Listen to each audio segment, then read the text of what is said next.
Hello बच्चों। बेटा last video में हमने बात की थी triangle law of vector addition की और आप लोगों को अच्छे से समझ आ गया होगा कि triangle law of vector addition हमें क्यों ज़रूरत पड़ी इसकी।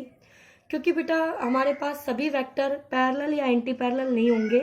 वेक्टर किसी भी एंगल थीटा पे भी एक्ट कर सकते हैं, ठीक है। जब बेटा दो वेक्टर किसी भी एंगल थीटा पर एक्ट करेंगे तो हमारे पास जो फर्स्ट लॉ हमने डिस्कस किया वो था triangle law of vector addition. क्या रिजल्ट आए थे बच्चों, आपको याद होंगे? नहीं याद हुए हैं तो याद कर लीजिए। आपका जो रिजल्टेंट आया था r equal to under the root first vector के मैग्नीट्यूड का स्क्वायर प्लस सेकंड के मैग्नीट्यूड का स्क्वायर प्लस 2 फर्स्ट का मैग्नीट्यूड सेकंड का magnitude and cos of theta angle between two vectors. याद हो गया बेटा कैसे पढ़ा जाता है इस रिजल्ट को? और ये r का मैग्नीट्यूड है बच्चों, तो यहाँ पर आप एरो नहीं लगाएंगे, कहीं भी एरो नहीं लगाएंगे, ठीक है बेटा। ये रिजल्ट आया था और इसकी डायरेक्शन आई थी tan बीटा इक्वल टू, तो आपने r वेक्टर का जो एंगल था बीटा, ये बीटा एंगल a वेक्टर के साथ था, तो मैंने आपको याद करना बताया था कि वो वेक्टर नीचे कंप्लीट आएगा उसका मैग्नीट्यूड, और दूसरे वेक्टर यानी b के दो कंपोनेंट थे और tan बनाना है तो साइन ऊपर और कोस नीचे, तो b sine theta plus b cos theta. ये रिजल्ट हमारे आ गए थे बेटा, ठीक है। अब आगे स्पेशल केस की बात करते हैं। तो इस r वेक्टर को क्या मैं लिख सकती हूँ? r square equal to a square plus b square plus 2ab cos of theta. आप इसको ऐसे भी लिख सकते हैं, ओके। अब सुनिए बेटा, स्पेशल केस में सबसे पहले आता है आपके पास, स्पेशल केस डिस्कस कर रहे हैं हम। तो case 1, if theta equal to 0 degree, अगर थीटा 0 डिग्री होगा, किसका है ये थीटा? ए वेक्टर और बी वेक्टर के बीच का एंगल थीटा है बेटा। अगर ये 0 डिग्री होगा that is A vector parallel to B vector होगा। समझ में आई बेटा बात? आई बिल्कुल। तो इसमें रखो देन r इक्वल टू, अब देखो बेटा A square plus B square plus 2ab cos 0, cos 0 क्या होता है 1, तो क्या यहाँ पर बच्चों a प्लस बी का होल स्क्वायर बनेगा? Yes ma'am. और उसका अंडर रूट, तो क्या यहाँ पर, चलो मैं दिखाई देती हूँ आपको, सोल्व करके देख लीजिए। a स्क्वायर बेटा, क्योंकि थीटा की वैल्यू मालूम हुई है आपको, 2ab कोस ऑफ 0 डिग्री, तो बच्चों r हो गया है under the root a square plus B square plus 2ab, क्योंकि इसकी वैल्यू तो 1 हो गई, इसकी वैल्यू 1 हो गई है, ओके। तो अब आपके पास ये बन गया है a प्लस बी का होल स्क्वायर, तो अंडर रूट स्क्वायर से खत्म, तो r आ गया हमारे पास a प्लस बी। अब बच्चों यही तो आपने किया था, याद हो तो आपके, जब दो वेक्टर पैरेलल हो तो r resultant vector a plus B के बराबर आया था। यस मैम, यही तो आया था। सेकंड केस देखो बेटा, ये था आपका केस 1। अब आ जाइए केस 2 पर।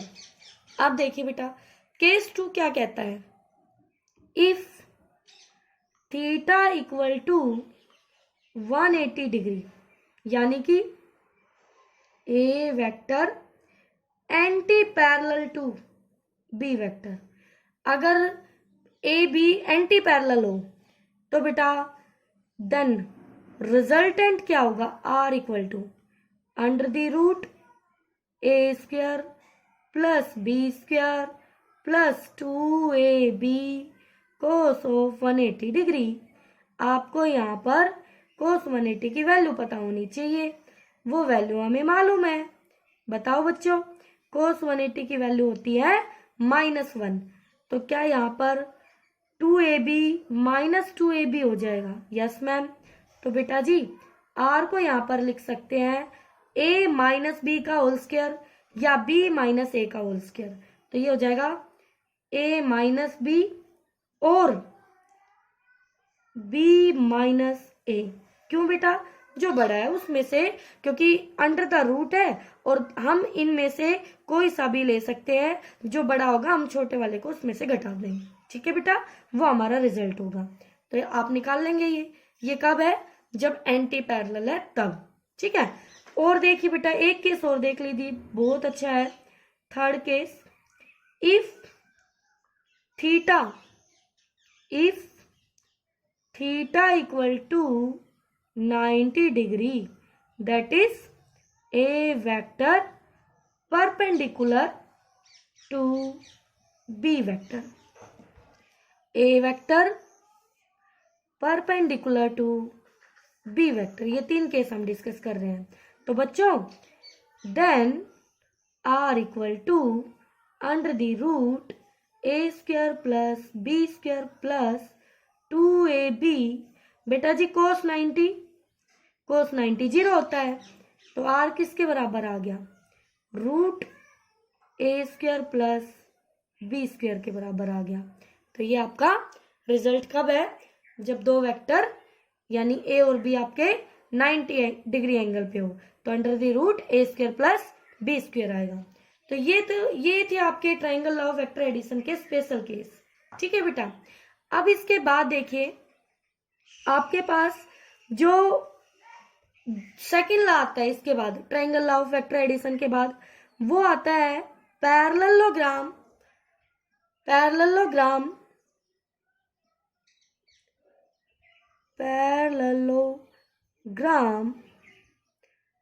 Law of vector addition.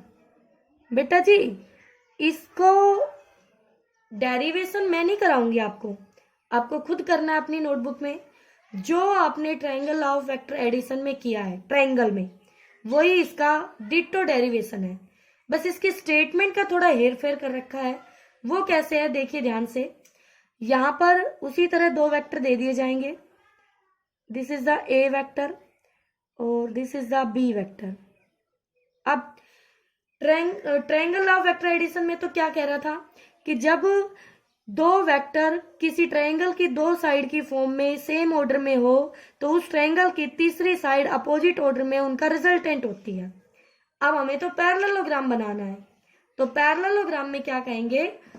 When two vectors, ये गिवन टू वेक्टर है बेटा आपके, जब आपके when two vectors are represented by the two adjacent sides starting from same point, two adjacent sides starting from, यानी जिनका टेल सेम पॉइंट पे हो, तो बी को यहां बनाएंगे, ये बी बन गया, स्टार्टिंग फ्रॉम सेम पॉइंट। ये when two vectors are represented by the two adjacent sides starting from same point of a parallelogram, then their resultant is represented by the diagonal of the parallelogram starting from that same point यहां से।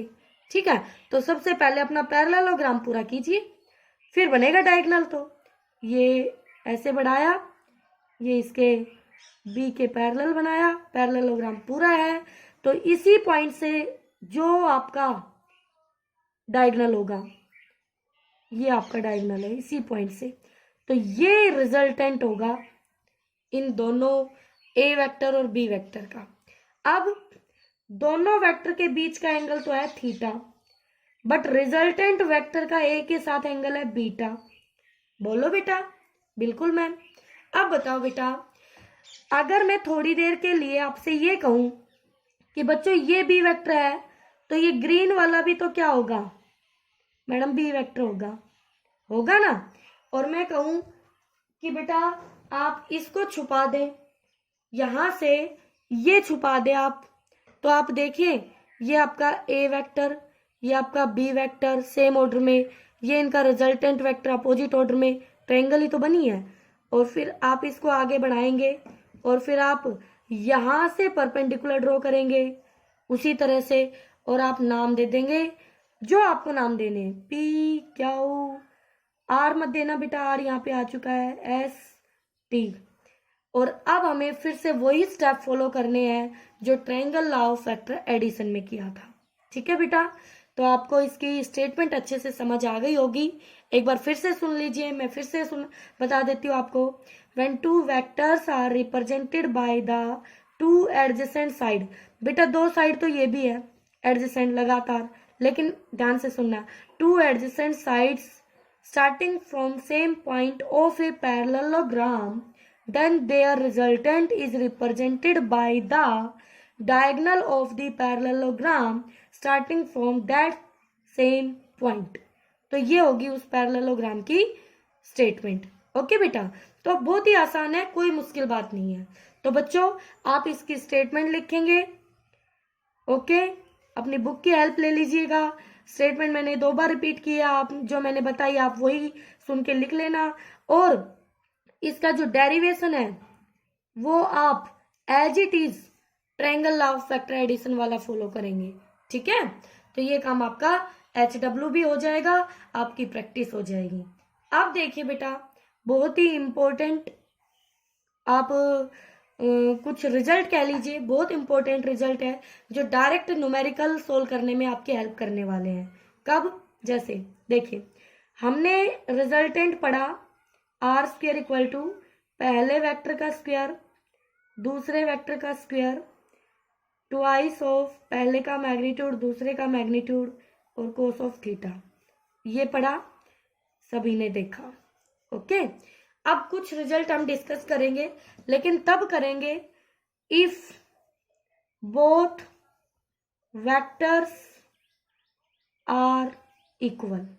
अगर दोनों vector equal हो, यानी ए और B बराबर हो, magnitude में इक्वल हो।